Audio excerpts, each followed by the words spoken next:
안녕하세요. 우리 법등이 여러분. 오늘도 김미혁과 함께하는 즐거운 민법 공부 시간입니다. 자, 여러분들이 오늘 저랑 같이 살펴볼 부분은 계약금의 일부 지급이 과연 계약금 계약 성립에 영향을 주는지, 일부만 지급했을 때 계약금 계약이 성립하지 않는지 이 부분을 살펴보도록 할게요. 이에 관련돼서는 비교해서 보여야 될 판례가 두 가지가 있는데요. 자, 첫 번째 판례는 2008년도에 나온 판례가 되겠습니다. 자, 그 다음에 비교하셔야 될 판례는 두 번째 2015년도 판례입니다. 이 두 가지를 서로 비교해 보실 거거든요. 자, 그러면 2008년도 판례부터 보도록 하실 건데요. 여러분들이 이 판례를 읽으시고 굉장히 많이 오해를 하십니다. 그래서 그 오해 부분도 어디에서 생겨났는지, 얼마나 대법관들이 꼼꼼하고 얼마나 날카로운지 한번 살펴보도록 하죠. 자, 전문중 이유를 보세요. 전문중 이유를 보시면은, 자, 첫 번째 줄에 계약금의 일부만을 먼저 지급하고 잔액은 나중에 지급하기로 약정했다는 문구가 나와 있습니다. 그러면 사람들은 그냥 읽는단 말이죠. 계약금의 일부를 먼저 줬구나. 그리고 잔액은 나중에 주기로 약정했구나. 이렇게 읽으세요. 그런데 여러분, 이건 절대 그렇게 읽어서는 안 됩니다. 왜 그러냐? 판사들은 점 하나를 찍을 때에도 굉장한 신중을 기하거든요. 그러면 계약금 일부만을 먼저 지급하고 다음에 쉼표가 보이세요? 안 보이세요? 쉼표가 없습니다. 쉼표가 있다면 계약금의 일부를 먼저 지급한 겁니다. 그리고 잔액은 나중에 지급하기로 약정만 한 겁니다. 이렇게 해서 쉼표가 있으면 둘을 나누셔야 돼요. 그런데 쉼표가 없으면 계약금의 일부를 먼저 지급하고 잔액은 나중에 지급하기로 약정만 한 상태입니다. 한 푼도 돈을 준 적이 없다는 얘기죠. 무슨 말인지 아시겠죠? 그래서 돈을 준 적이 없다는 얘기입니다. 그런데 점이 찍혀 있어요? 안 찍혀 있어요? 안 찍혀 있습니다. 됐죠? 그러면 우리 전문증 이유 중에서 사실관계를 한번 파악해 보도록 할게요. 사실관계 보니까 매매 계약을 체결했고요. 그리고 계약금 6천만 원이었고요. 그리고 300만 원은 공인계좌로 넣기로 해서 넣고 그 다음에 쉼표를 찍었습니다. 돈을 넣었다는 거죠. 그런데 여러분, 그 다음 문장을 보세요. 나머지 5,700만 원은 그 다음날 어디 계좌로, 예금 계좌로 송금하기로 약정을 했습니다. 자, 됐죠? 점 찍고 약정 나왔으니까 앞에 돈 주고 뒤에 약정을 한 거죠. 그런데 그 다음 문장에 뭐가 돼 있냐면, 자, 계약금을 입금하기 전이라는 말이 나옵니다. 무슨 날? 다음날. 다음날 계약금을 입금하기 전. 돈을 준 건 맞는데 다음날 계약금을 입금하기로 했는데 계약금을 입금하지 않았다는 얘기죠. 그러면 앞에 준 300만 원은 계약금이 아니었다는 얘기입니다. 계약금이 아니었다는 얘기입니다. 꼭 기억하세요. 계약금이 아니었어요. 뒤에 5,700만 원만 계약금이에요. 아니 선생님 6천만 원 아닙니까? 6천만 원 중에서 300만 원 넣었잖아요. 그리고 5,700만 원 다음날 넣기로 했잖아요. 이렇게 자꾸 읽다 보면 계약금 일부를 준 거 아니야? 이렇게 했습니다. 자, 그런데 다시 한번 보시죠. 300만 원 주기로 해놓고 분명히 점 찍었어요. 300만 원 넣었어요. 5,700만 원은 약정만 했습니다. 됐죠? 그리고 다음날 계약금을 입금하기 전이라고 했기 때문에 지금 판례는 분명히 얘기하고 있어요.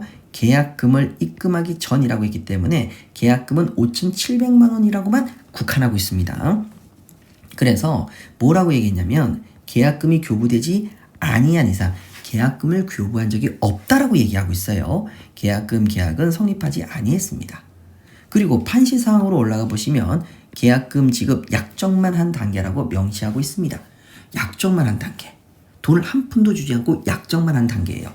그래서 전문중 이유를 다시 보시면은 일부만 먼저 지급하고 잔액은 나중에 지급하기로 약정만 했답니다. 그래서 돈을 주지 않았다. 그래서 쉼표가 없어요. 됐어요? 쉼표가 없어요. 왜 쉼표를 안 찍었을까? 자, 그러면 그 밑에 나와 있는 1992년 8월 18일 요 판례를 한번 볼게요. 자, 전문중 이유에서 이런 말을 씁니다. 이 정식 계약을 체결했는데 이미 수령한 가계약금을 제외했어요. 자, 뭘 줬어요? 가계약금을 줬어요. 그것을 제외한 나머지 계약금이란 말을 씁니다. 여러분, 나머지 계약금이 뭐죠? 계약금의 잔금입니다. 자, 그러면 가계약금을 일부를 툭 던져주고 나머지 계약금. 다시 말해서 계약금의 잔금이죠. 자, 그럼 위로 올라갈게요. 뭐가 보이세요? 계약금의 잔금이 보이시죠? 자, 그러면 지금 이 사실관계에서 이 300만 원은 뭐에 불과했다는 얘기죠? 가계약금에 불과한 겁니다. 가계약금에 불과했고 나머지 5,700만 원이 계약금이었다는 얘기예요. 그리고 이것을 계약금의 잔금이라고 얘기했다는 거죠. 여러분 소름이 끼치지 않습니까? 첫 번째 문장 다시 보세요. 계약금의 일부만을 먼저 지급하고 점이 없죠. 점이 없다는 건 뭡니까? 바로 이렇게 읽으라는 얘기입니다. 일부만을 먼저 지급했는데 계약금의 잔액은 나중에 지급하기로 약정했다. 이런 얘기입니다. 그래서 점이 없는 겁니다. 일부만을 먼저 지급했는데 이건 계약금이 아니었다는 얘기죠. 계약금의 잔액은 나중에 지급하기로 약정했다. 이게 계약금이었으면 쉼표가 들어갔다는 얘기죠. 이 쉼표를 읽지 않기 때문에 문장을 잘못 해석하는 겁니다. 자, 그래서 이러한 해석을 하시고 2015년도 판례로 넘어가시게 되면 자, 정확하게 나와 있죠. 계약금 일부를 지급했다라고 정확하게 나와 있죠. 자, 사실관계 보도록 할까요? 매매 계약을 체결했고요. 계약금이 1억 1천만 원이었고요. 그중 1천만 원은 계약 당일 지급하고 자, 돈을 냈으니까 무조건 쉼표 찍고요. 나머지 1억 원은 다음 날에 은행 계좌로 송금하기로 약정했다. 깔끔하죠. 그런데 여기에 이 1천만 원은 과연 계약금인지 가계약금인지 어떻게 알 수 있어요? 바로 위에 나와 있잖아요. 뭐라고요? 계약금의 일부를 지급했다고요. 이렇게 나와 있지 않습니까? 그래서 여러분 항상 중요한 것은 뭐를 봐야 되냐면 판시사항을 보셔야 됩니다. 계약금의 일부를 지급했대요. 됐죠? 그러면 계약금의 일부를 지급했으면 계약금 계약이 성립했느냐? 예, 계약금 계약이 성립합니다. 그래서 문제가 됐던 것은 여기서 문제가 됐던 것은 계약금 계약이 성립했는데 이때 계약금 계획에서 배액을 상환하고 매매 계약을 해지할 수 있는데 그때 받은 돈이 지급받은 금원이냐 안 그러면 약정 계약금이냐 요걸 가지고 문제가 됐지 계약금 계약이 성립한 것은 절대 이견이 없었거든요. 자, 되셨습니까? 자, 그러면 다시 위로 올라가서 마지막 정리를 하도록 하겠습니다. 자, 여러분 이제 계약금의 일부를 지급했다고 생각이 들면 그 다음에는 여기에다가 점을 찍으셔야 되고요. 계약금의 일부를 지급하지 않았으면 점이 없습니다.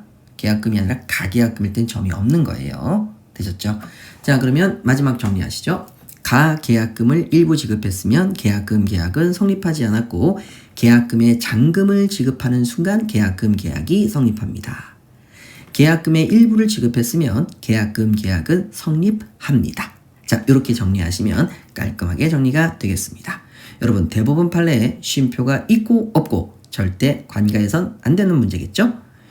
여러분 굉장히 중요한 부분 오늘 공부하셨고요. 자, 다음 시간에는 또 다른 내용으로 여러분들을 만나뵙도록 하겠습니다.